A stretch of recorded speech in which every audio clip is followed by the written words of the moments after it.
ये भारतीय संस्कृति में जितने भी शास्त्रों में कहे गए व्रत हैं, नियम हैं, जप हैं, स्वाध्याय है, जयंतियां हैं, मनोरथ हैं, महोत्सव हैं, वो उनके पीछे सभी कभी ना कहीं वैज्ञानिक कारण, आध्यात्मिक कारण और शास्त्रीय कारण, लौकिक, पारलौकिक और शरीर और मोक्ष आदि की प्राप्ति हेतु श्रेयस और आभ्युदयिक कारण हुआ करते हैं। ये जो चातुर्मास्य व्रत है, ये चातुर्मास्य व्रत, पहले तो ये समझ लेना चाहिए हमको कि चातुर्मास्य ये शब्द का अर्थ क्या है। चातुर्मास्य शब्द का अर्थ होता है चतुर्षु मासेषु ये नियमाः व्रतादि कथिताः तेषां पालनं चतुर्षु मासेषु ये कुर्वन्ति तद्व्रतस्य नाम इति चातुर्मास्यम। इन नपुंसकलिंग में प्रयोग है, व्याकरण का विषय है।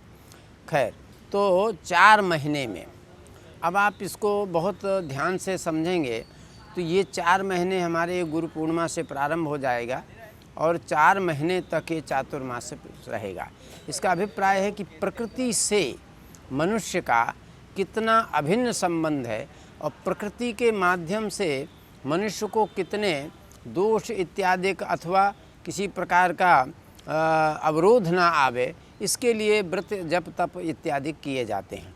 तो चातुर्मास व्रत हमारे यहाँ विष्णु धर्मोत्तर पुराण में, स्कंद पुराण में, पद्म पुराण में, श्रीमद् भागवत में, माने पुराणों में प्रायः 7-8 पुराणों में इसका उल्लेख मिलता है। और सांप्रदायिक आचार्यों के द्वारा जो उनके द्वारा बनाए गए नियम व्रत इत्यादि हैं, उनका भी इसमें उल्लेख होता है और पालन होता है। अब यहाँ प्रश्न यह है कि ये चातुर्मास हमारे यहाँ 2 तरह से पालन होता है। एक तो वो जो हमारे परिव्राजक हैं, सन्यासी हैं, आचार्य हैं, जैसे श्रीमद् जगत गुरु शंकराचार्य हुए, श्रीमद् वल्लभाचार्य जी हुए, निम्बार्काचार्य जी हुए, मध्वाचार्य जी हुए हैं, इसी प्रकार से मध्वाचार्य वगैरह, इन सब के जो सांप्रदायिक शास्त्रों में उनके आचार्यों के द्वारा निर्दिष्ट क्रम हैं, उस क्रम के अनुसार संप्रदाय में चातुर्मास्य उन संत जनों के द्वारा, साधुओं के द्वारा, परिव्राजकों के माध्यम से निर्वहन होता है। अच्छा, दूसरा पक्ष आता है गृहस्थों का। तो गृहस्थ लोगों को भी चातुर्मास्य करने का अभिप्राय शास्त्र में मिलता है। इसके लिए भी पुराणों में उल्लेख मिलता है। अब आप यहाँ देखेंगे कि इसका वैज्ञानिक कारण क्या है कि क्या वस्तु हमको वर्षा काल में खाना चाहिए, क्या नहीं खाना चाहिए, कब खाना चाहिए, कब नहीं खाना चाहिए, किस प्रकार का उसका नियम होना चाहिए, किस प्रकार का नहीं होना चाहिए, तो निषिद्ध क्या है, विधि क्या है। तो विधि निषेध का जो क्रम है वो व्रतों में ज़्यादा किया जाता है।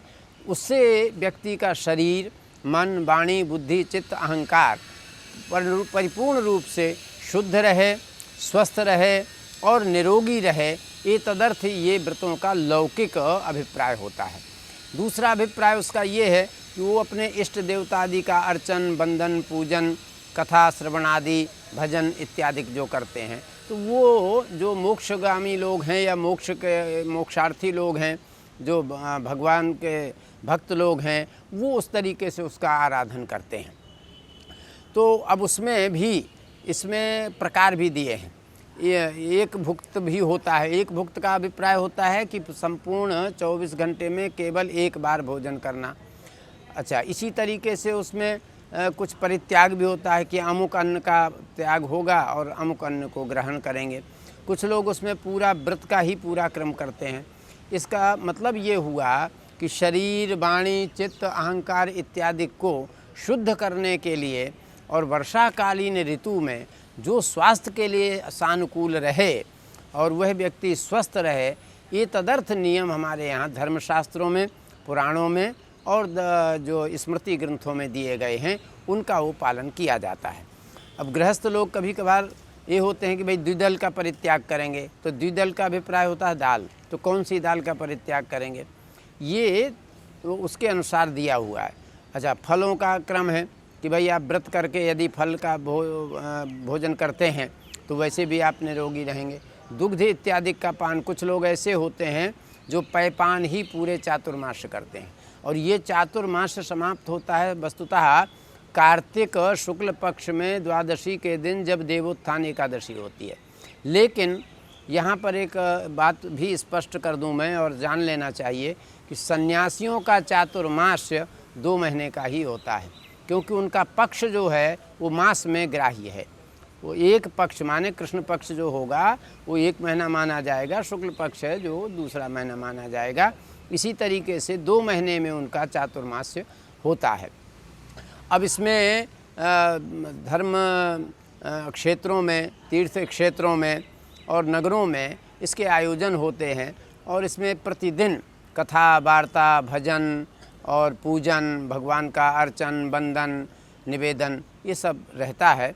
और इससे व्यक्ति इन 4 महीनों में वर्षाकालीन इधर उधर यात्रा नहीं करे, यही उसके स्वास्थ्य के लिए बहुत बड़ी एक औषधि है। और इसीलिए सन्यासियों को भी, इसीलिए उनको परिव्राजक कहा जाता है। वो इतस्ततः परिभ्रमण करते रहते हैं, तो वर्षा काल में परिभ्रमण करने में भी उनको शारीरिक कष्ट हो सकता है। ये तदर्थ भी धर्मशास्त्र का एक क्रम है कि वो एक जगह रह करके वो चातुर्मास का व्रत पालन करेंगे। और गृहस्थ लोगों के लिए भजन, पूजन, दान, पुण्य इत्यादि है। लोग इसमें भागवत पारायण करते हैं, रामायण का पाठ करते हैं, अन्य वेद आदि पारायण करते हैं। तो इस तरीके से ये जो महीना है ये सब अच्छी तरह से विष्णु भगवान, शंकर भगवान, देवी जी या जितने भी हमारे उपास्य देव हैं उन सभी देवताओं के आराधन का ही क्रम है। और यथाक्रम, यथा समय, यथा नियम इसमें आराधन का क्रम चलता रहे। इस एतदर्थीय चातुर्मास बहुत ही उपयोगी होता है और व्यक्ति को एक संपूर्ण वर्ष पर्यंत अनामय रहते हुए और अपने साधन में संपन्न रहते हुए अपने लक्ष्य की प्राप्ति के ओर वो अग्रसर रहे, यही उसका हेतु है।